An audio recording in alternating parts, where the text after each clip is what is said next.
Welcome back to part 11. My brain collapsed into my spine and I almost died due to medical negligence. So glad that you came back. When I left you last, I was waiting for the morning of February 23rd. I was going to be meeting with my PTs after not seeing them over the weekend when I had my step-in PT come and visit, and I stood up and took those first shuffled steps. I woke up that morning and I met with OT, and she came into my room and I just had the world's biggest smile on my face, and I tell her all about what happened the night before. This person was an incredible human that I was able to form a friendship with this person as well as have her be my OT, and she got to watch me transform from that person that was so meek and unmotivated and felt so unable.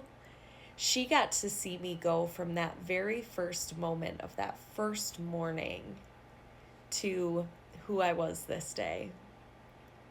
And I wish that I could have seen myself through her eyes, but the way that she smiled at me gave me an idea of what she saw.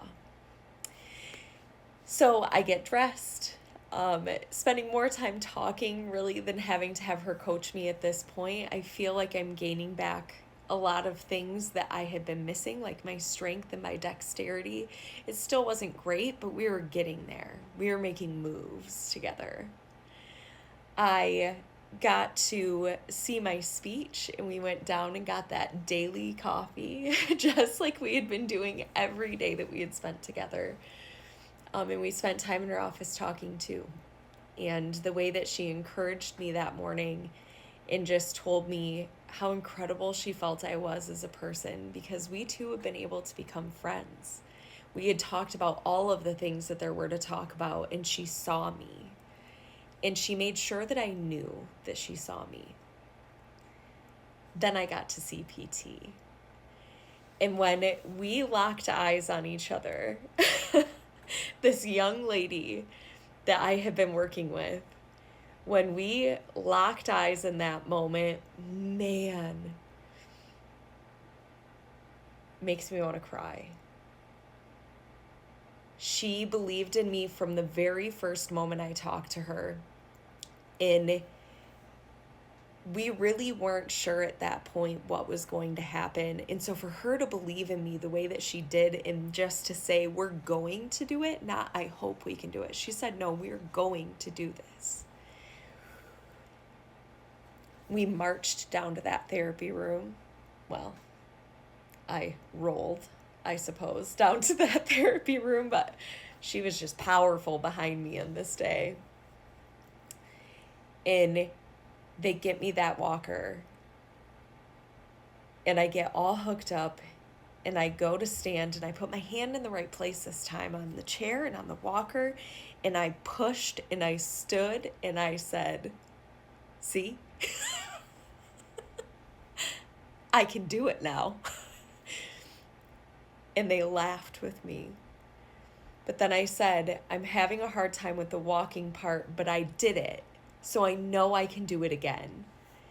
And so she coaches me and guides me on how we're gonna go, but then we're gonna work on really picking that foot up. And so we go through a few different steps together, and she, guides me as if she's my trainer, where now in my life I'm training people to have this good form when they're doing their bicep curls, when they're doing their bench press. I'm helping them to get that correct form, where now it was like she was teaching me how to walk before I could run. I took those steps, and she said, let's go to the hallway. And I remember being so nervous because, man, if that didn't feel like I was running now from this moment, but we walked right out that door with my walker. And the look on some of the people's faces that I had been passing in these hallways, it was like, whoa, she's up. The other patients that were there, the other nurses or providers that I had been connecting with over my days in this place, and they saw me, and they too were like, hey girl, look at you go. Because if there isn't someone clapping down every hallway in this building,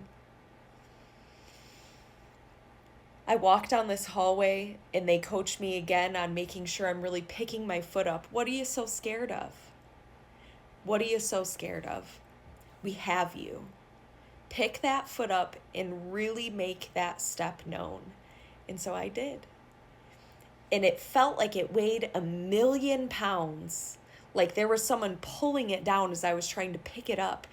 And it was like my brain was intentionally like, whoa, hang on, we don't know how to do this anymore. And so it was saying, wait, wait, wait.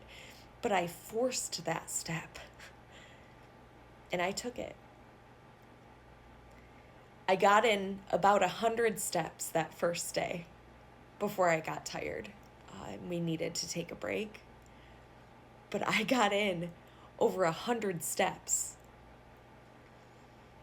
The next day I did all this again. I went and met with my OT and we got myself dressed, and now I'm able to stand in front of my sink with her there with me, but I'm able to stand here in front of my sink and brush my teeth. Granted, I'm still drooling it everywhere, but I'm standing.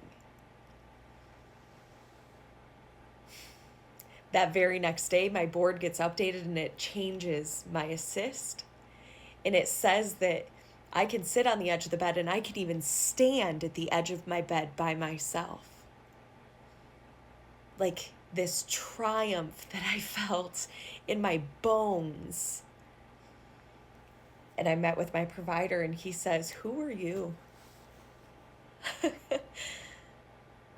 My techs and my nurses that I've been seeing over the last week and a half are coming into my room and they're celebrating with me. Because these victories, no matter how small, for a person that is inside of this place, that every single moment is celebrated. Not only are you here, but you are fighting for yourself. You are advocating for yourself and you are doing it. The very next day after that, on February 25th, I walked over 1,000 steps. Not only did I walk over 1,000 steps, but I did it with PTs by my side and a gait belt around my waist, but I didn't have a walker. I would walk along the wall and I would hold it as I went, but sometimes, man, if I was feeling real gutsy, I'd let go and I would go slow, but I was walking. I have a picture of myself that, of course, I'll share where I'm standing in my mirror at Mary Free Bed, and I am standing powerfully on my own in front of my bathroom sink. And I look like me. Of course, I'm wearing a purple shirt, which just so happens to be the color for Chiari Awareness is purple. And I think I shine so bright in it because I am meant to shine a light on the people that have Chiari, especially. Because this unknown / not well-known thing that affects so many people, that changes the way we see ourselves, I'm meant to fight for them. That very next day, 2 days later, on February 27th, I am able to get up and down off the floor by myself. I am able to walk down this hallway and do really crappy lunges with my PTs by my side as we laugh, and people are cheering for me again in those hallways because I'm giving them faith to keep going too. But then on February 28th, after my boyfriend decides that he can't be bothered to come and pick me up from Mary Free Bed, my mom and dad come and walk into this building. And they walk with me out. I do a squat in this therapy room and they cheer. Because that squat I never thought I'd be able to take again, I did it. And then I walked out of that building less than 2 weeks after I walked in, beating every single odd that was against me.